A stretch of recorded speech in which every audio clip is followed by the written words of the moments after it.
Assalamualaikum warahmatullahi wabarakatuh. Apa kabar semuanya? Sehat? Alhamdulillah, senang mendengarnya. Saudara, pada hari ini kita akan kembali mempelajari tentang mata kuliah keterampilan membaca. Anda sudah siap untuk mengikuti perkuliahan pada hari ini? Siap? Baik. Saudara, pokok bahasan kita pada hari ini adalah tentang fleksibilitas membaca. Nah, tentunya kalau Anda memahami tentang bagaimana cara kita membaca, ya kemarin kita sudah membahas tentang teknik membaca ya. Tentu saja di dalam membaca itu harus ada fleksibilitas membaca. Jadi membaca itu harus fleksibel, saudara ya, sehingga apa yang kita baca itu mudah kita pahami. Dan kalau kita tidak memahami isi bacaan, tentu saja sia-sia bacaan yang kita baca. Oleh sebab itu, dalam membaca kita harus mampu untuk memadukan antara strategi membaca, kemudian juga tentang tentang keberadaan bacaannya ya. Jadi bagaimana sebetulnya situasi baca kita ya. Nah, oleh sebab itu ketika kita menggunakan teknik membaca kita, menggunakan metode membaca kita atau gaya membaca kita, tentu saja pada fleksibilitas membaca ini sangat berperan. Oleh sebab itu membaca yang efektif dan efisien itu membaca yang fleksibel ya. Fleksibel itu kenyal. Baik, saudara, saya akan menayangkan tentang materi yang akan kita bahas pada hari ini, yaitu tentang fleksibilitas membaca ya. Nah, saya harap setelah Anda mengikuti perkuliahan keterampilan membaca pada hari ini, Anda akan memahami ya tentang fleksibilitas membaca, kemudian Anda juga mampu untuk memahami isi bacaan dengan baik setelah Anda menguasai tentang fleksibilitas membaca ini ya. Nah, saudara, perlu Anda ketahui bahwa sebetulnya fleksibilitas membaca ini merupakan kemampuan kita, seseorang itu sebagai pembaca ya, dalam hal menyesuaikan strategi membaca kita dengan kondisi baca kita ya pada saat kita memahami isi bacaan. Jadi apabila kita ingin memahami isi bacaan dengan baik, maka kita harus membaca secara fleksibel. Nah, karena fleksibilitas membaca ini merupakan kemampuan seseorang dalam menyesuaikan strategi membacanya dengan kondisi bacanya ya. Nah, kemudian saudara, strategi membaca itu sendiri sebetulnya adalah cara ataupun teknik kita dalam membaca untuk menyerapkan informasi yang disampaikan melalui media tulis. Nah, jadi strategi itu perlu kita miliki karena strategi itu merupakan cara ataupun teknik kita di dalam membaca ya. Nah, kemudian saudara, tentu saja kita juga perlu memahami tentang kondisi baca kita. Nah, jadi sama halnya saya katakan situasi baca kita ya, kondisi baca kita ini, jadi kita bisa melakukan membaca dengan kecepatan tertentu, dengan teknik tertentu, metode tertentu, ya gaya tertentu untuk memahami bacaan ini. Oleh sebab itu, kondisi baca itu adalah kecepatan, teknik, metode, dan gaya membaca seseorang tentu saja untuk memahami isi bacaannya. Nah, oleh sebab itu, saudara, pembaca yang efisien dan efektif itu ialah pembaca yang fleksibel, yang kenyal, yang lentur, yang mudah menyesuaikan diri dengan teks bacaannya. Kapan seseorang itu membaca dengan kecepatan tinggi, kapan membaca dengan kecepatan rendah, ataupun kapan membaca dengan kecepatan yang sedang-sedang saja ya. Nah, saudara, pembaca yang fleksibel itu ialah tentu saja pembaca yang dapat mengatur kecepatan dan menentukan teknik, metode, dan juga gaya membacanya itu sesuai dengan semua faktor yang berkaitan dengan bacaan ya. Nah, itu. Oleh sebab itu ketika seorang pembaca ingin memahami si bacaannya, tentu saja harus mengatur kecepatan membacanya, harus mampu menentukan teknik dan metode yang digunakan termasuk gaya membacanya ya. Nah, ini gaya membaca, metode, teknik itu harus sesuai dengan semua faktor yang berkaitan dengan bacaan yang kita baca. Nah, faktor-faktor yang berkaitan dengan bacaan itu tentu saja ada tujuan membaca, kemudian informasi fokus, dan juga materi bacaannya. Jadi kita itu harus menentukan tujuan membaca kita, untuk apa kita membaca. Kemudian kita juga di dalam membaca itu harus mencari informasi fokusnya. Informasi fokus itu informasi penting yang terdapat dalam teks bacaan itu. Kemudian kita juga harus ya mengetahui yang kita baca itu materi bacaannya, materi bacaan yang bagaimana, apakah fiksi ataukah non fiksi. Nah, sehingga kita bisa menggunakan teknik membaca ataupun gaya membaca kita, strategi membaca kita dengan tepat ya. Nah, jika kecepatan, teknik dan gaya membaca itu disebut strategi membaca, dan faktor-faktor yang berkaitan dengan bacaan tadi disebut dengan kondisi baca kita, maka fleksibilitas membaca itu dapat kita definisikan sebagai kemampuan menyesuaikan strategi membaca dengan kondisi baca. Nah, itu ya.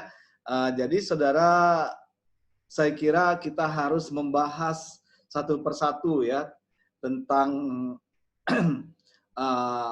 hal yang berkaitan dengan fleksibilitas membaca. Nah, kita lihat tadi kita sudah mengetahui bahwa sebetulnya pengertian dari fleksibilitas membaca itu sendiri adalah ya kemampuan kita sebagai seorang pembaca dalam hal menyesuaikan strategi membaca dengan kondisi baca kita ya. Nah, saudara, jadi pada dasarnya kondisi baca kita itu ya, ini untuk kondisi baca, kita memiliki tujuan umum di dalam membaca. Karena kondisi baca tadi itu ada tujuan kita membaca, ini tadi ya, kemudian informasi fokus, dan juga materi bacaan. Sebetulnya itu faktor-faktor yang berkaitan dengan bacaan. Itu merupakan kondisi baca kita. Nah, oleh sebab itu, tujuan umum kita di dalam membaca itu dapat kita bagi menjadi 3 jenis. Yaitu yang pertama untuk studi. Nah, untuk belajar, kita kalau untuk studi ini berarti ya sekarang ini, seperti sekarang tujuan Anda membaca itu misalnya untuk ya studi, karena Anda akan membuat makalah misalnya ya, menyusun proposal, penelitian, membuat skripsi dan sebagainya. Nah, berarti kan tujuan Anda membaca untuk studi. Kemudian saudara, yang kedua, tujuannya untuk usaha. Nah, untuk usaha ini berarti ketika Anda ingin membuka usaha sebuah rumah makan, berarti Anda harus membaca bagaimana strategi dalam membuka rumah makan, misalnya supaya laris manis ini rumah makannya. Nah, seperti itu. Kemudian yang ketiga adalah untuk kesenangan. Nah, untuk kesenangan ini untuk hiburan ya. Anda bisa membaca novel, membaca cerpen, misalnya untuk mengisi waktu luang Anda bisa membaca surat kabar, membaca majalah, dan sebagainya.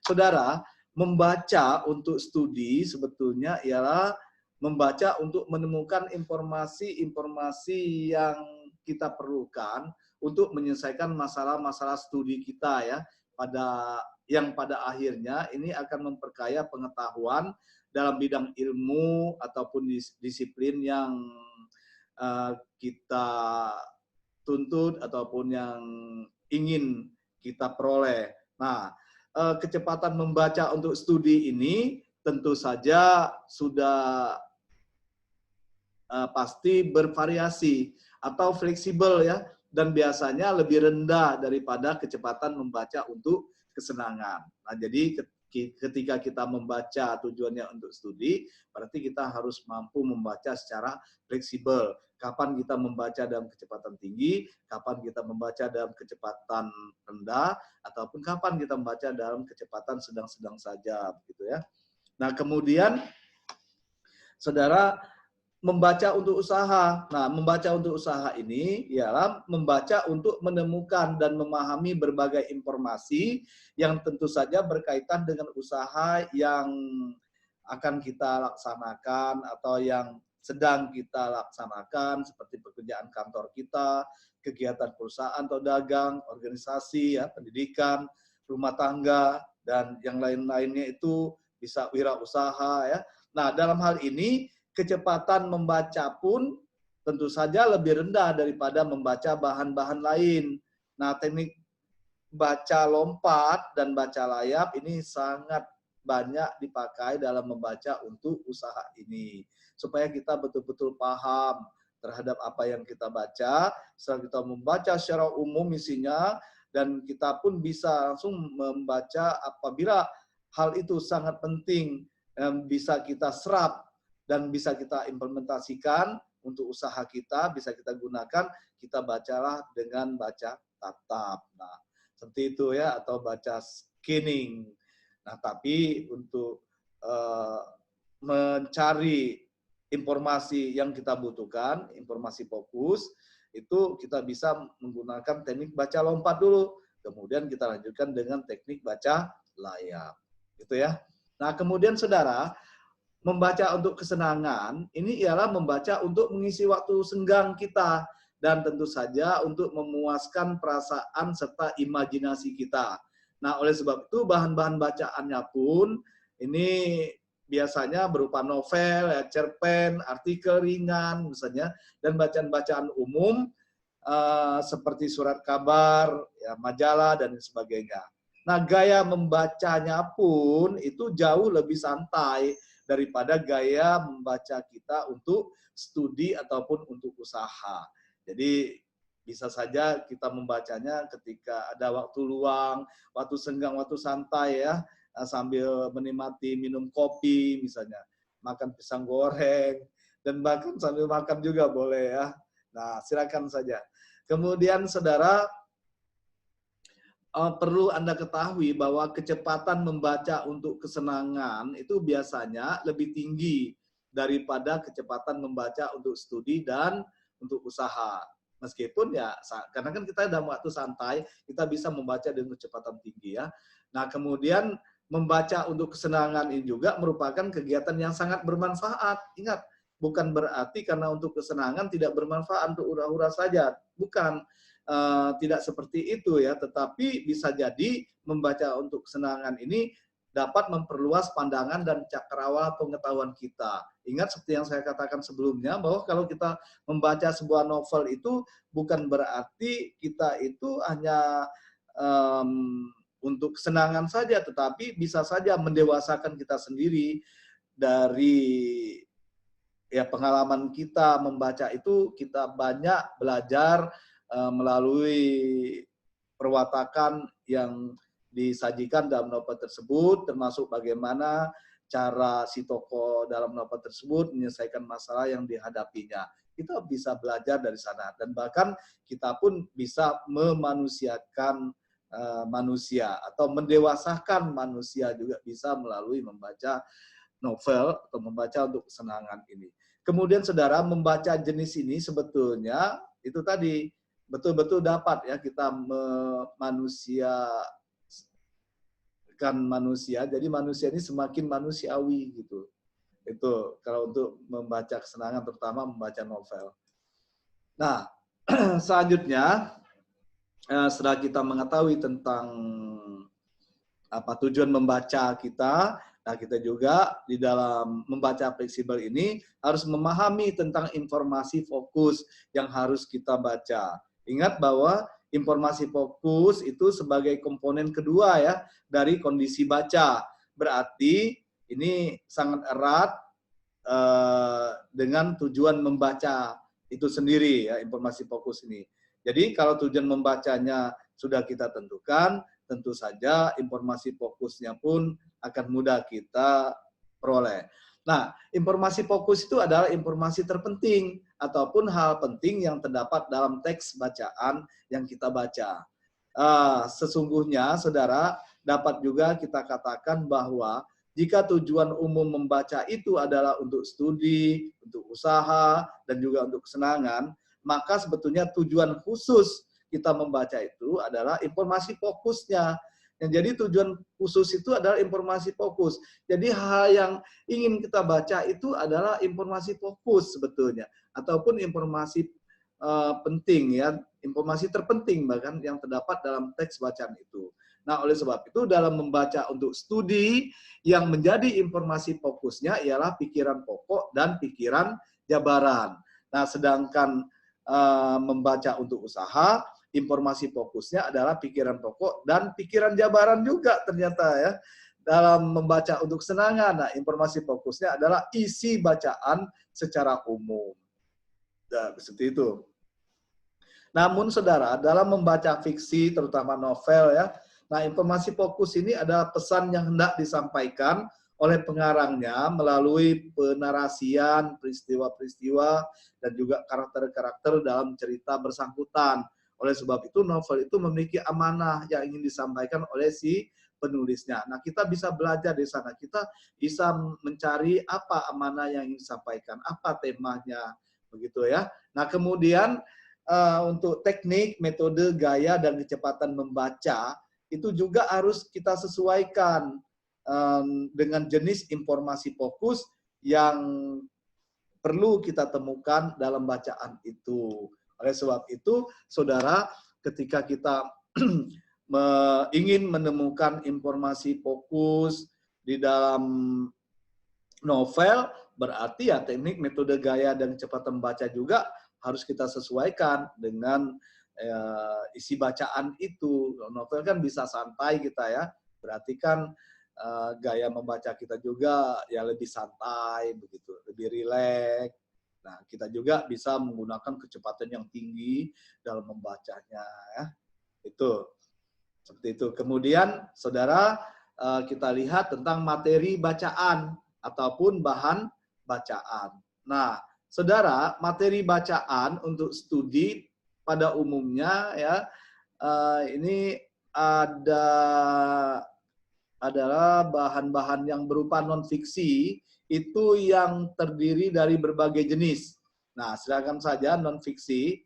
Jadi kalau untuk studi itu sifatnya yang ilmiah ya. Namun sudah tentu bahwa fiksi juga sebetulnya bisa Anda jadikan materi bacaan untuk studi ya. Jika bidang disiplin ilmu Anda itu adalah kesusastraan, misalnya itu ya pendidikan sastra misalnya ya. Nah, kemudian materi bacaan untuk usaha, saudara, pada umumnya adalah surat-surat, ya dokumen-dokumen, buku-buku, majalah-majalah, surat kabar, dan lain-lain yang tentu saja berkaitan dengan dunia usaha. Nah, untuk materi bacaan untuk kesenangan, ini pada umumnya adalah bahan-bahan berupa fiksi. Fiksi ini bisa berupa novel, cerpen, naskah drama, ya, termasuk ya puisi misalnya. Lalu artikel ringan, surat kabar, dan lain sebagainya. Nah, ini bacaan untuk kesenangan. Kemudian, saudara, pembaca itu sebetulnya harus mampu menyesuaikan strategi membacanya dengan jenis-jenis dan tingkat keterbacaan materi bacaan tersebut. Nah, itu. Nah, saudara, minggu depan kita akan membahas tentang keterbacaan ya, karena ini harus fokus. Jadi kita lanjutkan pada pertemuan berikutnya tentang keterbacaan ini, karena keterbacaan itu harus Anda kuasai dengan baik, ada hitung-hitungannya, sehingga Anda mampu nanti memilih bacaan mana yang bisa Anda jadikan sebagai bahan bacaan Anda untuk studi khususnya ya. Nah, oleh sebab itu minggu depan ataupun pada pertemuan berikutnya kita akan membahas khusus tentang keterbacaan, tapi masih dalam dalam pokok bahasan fleksibilitas membaca.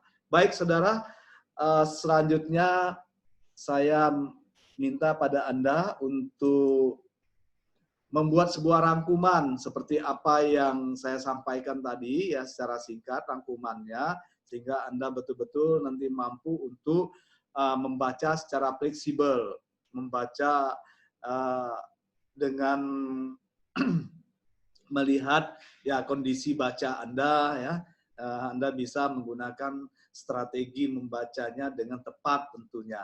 Nah, jadi apabila Anda mampu menyesuaikan antara strategi membaca Anda dengan kondisi baca Anda, ya saya yakin Anda pasti mampu membaca secara fleksibel ya.